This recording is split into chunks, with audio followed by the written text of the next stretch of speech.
இன்னைக்கு நாச்சியார் திருமொழியில் 4ஆம் திருமொழியான கூடல் இழைத்தல்ங்கிற பதிகத்தில் முதல் பாசுரம் பார்க்க போகிறோம்.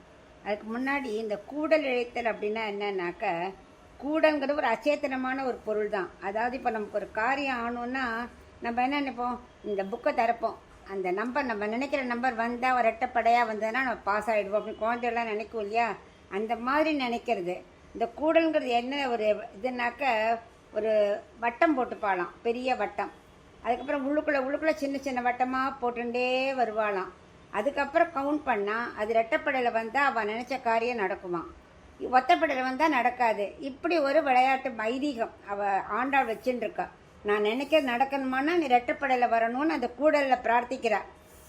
அச்சேத்தனமாக இருந்தால் கூட எதுக்காக சொல்கிறான்னா, எப்படியானும் கண்ணனை நம்ம அடைஞ்சே ஆகணுங்கிறதுனால அவள் இப்போ இது வரைக்கும் மற்ற தோழிமார்களோட இது பண்ணிட்டு இருந்தா, கண்ணன் வந்தா, அது மாதிரி இருந்தது. இப்போ தனியாக பெரியாழ்வார் திருமகளாகவே தான் பிரார்த்திக்கிறா, எனக்கு கூடல்கிட்ட பிரார்த்திக்கிறா, எனக்கு நீ என்னை ரெட்டையாக என்னை பகவான்கிட்ட சேர்த்து கொடு அப்படிங்கிற மாதிரி பிரார்த்திக்கிற பதிகம் தான் கூடல் இழைத்தல்.